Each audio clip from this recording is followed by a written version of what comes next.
vocês. O Pensando no Mundo do Trabalho de hoje irá tratar novamente de termos e significados. Então, termos e significados já no seu quarto vídeo com um tema ou com temas, que servem aqui para tirar algumas dúvidas sobre determinada terminologia que a gente encontra aí no mercado de trabalho. Eu convido vocês para mais esse vídeo. Vamos lá então? Downsizing. Já ouviu falar nesse termo?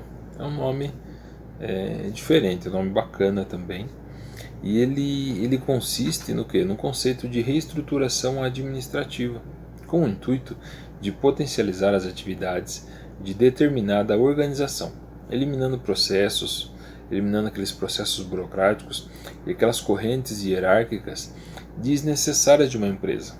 Esse é um exemplo bem claro aí de downsizing.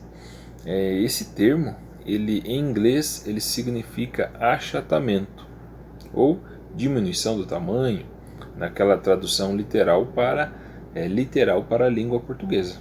Então, achatamento ou diminuição do tamanho. Originalmente, essa técnica ela teria surgido em meados dos anos 1970 nos Estados Unidos da América, com o objetivo de criar uma estratégia diferenciada entre as demais organizações empresariais na época.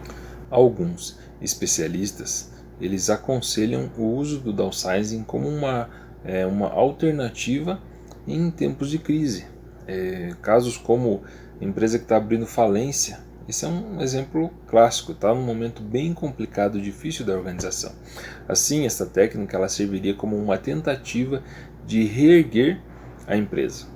Nesse contexto, o principal método do downsizing é desenvolver um planejamento que faça com que a empresa ela consiga se manter de um modo eficiente e eficaz, de uma forma mais enxuta, a mais enxuta possível. Logo, a meta do downsizing é diminuir custos e reestruturar a organização de trabalho de uma empresa.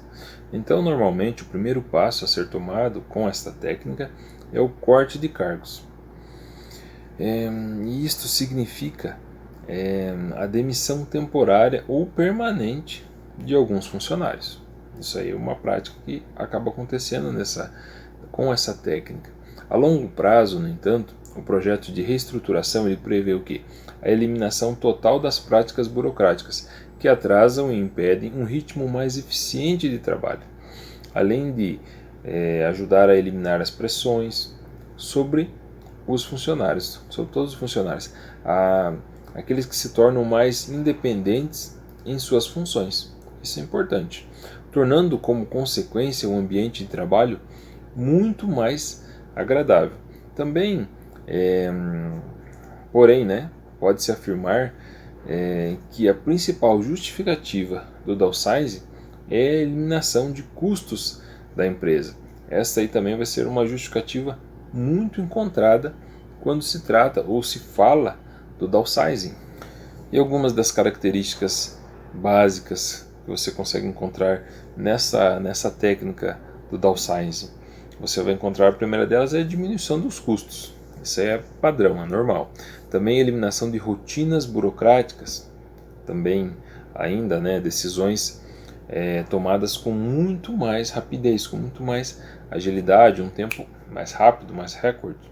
Comunicação mais rápida e menos distorcida entre os setores da organização. Também tem gente que diz que tem aquela elevação moral dos funcionários, justamente porque, como nós citamos, eles ficam mais independentes. Cortes, ainda tem cortes de cargos classificados como dispensáveis. E, não menos importante, o aumento da eficiência e da eficácia da produtividade. Uma outra palavrinha muito conhecida no recursos humanos, também no campo administrativo de gestão, é a palavra coaching, ou ainda coach ou coachice. E o que significa então coach? O coach ele é aquele profissional que trabalha na orientação e condução do desenvolvimento humano e profissional dos seus clientes. É o famoso treinador.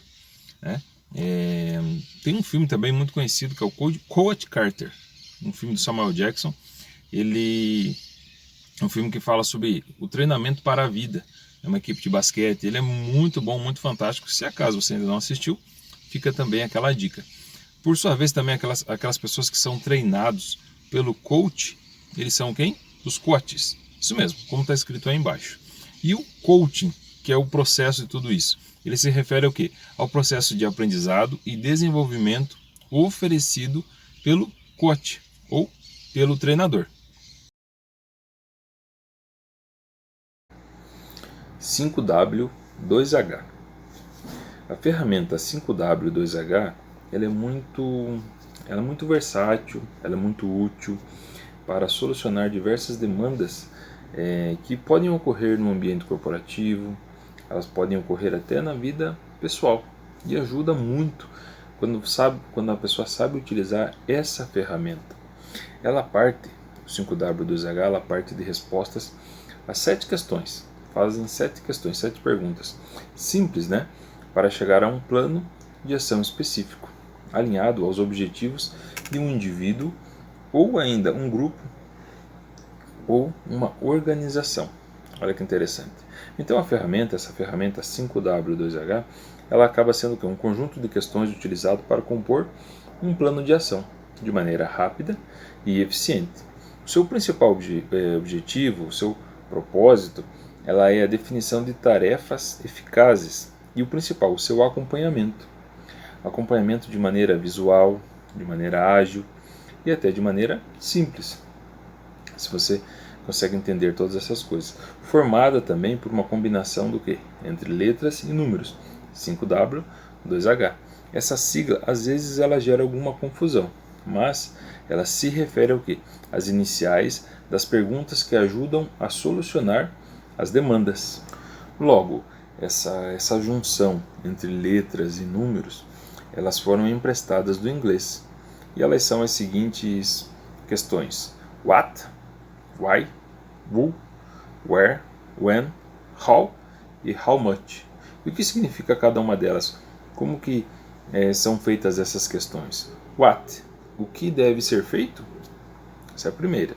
Why, por que precisa ser realizado? Who, quem deve fazer? Where, onde será implementado? Mais uma. When, que é a quinta já, né? Quando deverá ser feito? How, como será conduzido? Mais uma questão. E how much, quanto custará esse projeto? Então, tem aí o 5W2H, as 7 questõezinhas aí para que comece a se desenvolver esse plano de ação. Quando responde-se essas 7 questões de modo realista, é possível enxergar com clareza a necessidade ou não de uma mudança, ou ainda formular um plano de ação para ter êxito, para se alcançar o objetivo, o plano traçado. Em geral, o 5W2H ele é desenvolvido em uma tabela, uma planilhazinha mesmo, contendo cada questão em um pequeno espaço para que ela possa ser respondida de uma maneira bem clara, favorecendo o preenchimento com frases curtas. E as vantagens? Teria vantagens reais quando se usa essa ferramenta? Quando se aplica essa ferramenta, agrega-se sim uma série de benefícios, tanto para a organização, para o aperfeiçoamento pessoal, profissional. Isso agrega em todas as áreas, desde que se planeje, se trace essas metas, e quando o negócio é mais visual, fica mais fácil para que nós possamos correr atrás dos objetivos, saber quais são os próximos passos e o que implica cada um daqueles passos que nós traçamos. O 5W2H, bem construído, ele é bastante eficiente para montar o seu plano de ação, assim como no acompanhamento do seu status, em cada área, em cada tarefa, em cada situação, em cada item que nós construímos, em cada item que a gente ultrapassou. Então, você vai vendo a evolução do teu projeto. Quando se emprega essa ferramenta, nós temos mais clareza sobre quais os passos necessários para atingir o nosso objetivo. Além, é claro, de controlar cada ação de um modo muito mais simples. Esse, então, de uma maneira bem sucinta, bem tranquila, o 5W2H. Então este foi o Pensando no Mundo do Trabalho da semana e eu espero que vocês tenham gostado. Se você ainda ficou com dúvidas, se você ainda tem alguma, quer mais alguma informação, se você gostou do vídeo, deixe aí nos comentários, pergunte e nós vamos responder. Assim a gente pode trocar informações, a gente pode ter esse canal também de comunicação com todos vocês. Aqueles que assistiram o vídeo, aqueles que estão acompanhando o canal, eu agradeço a atenção, o carinho de todos. Deixe um forte abraço, fiquem todos com Deus e até o nosso próximo vídeo. Tchau, tchau.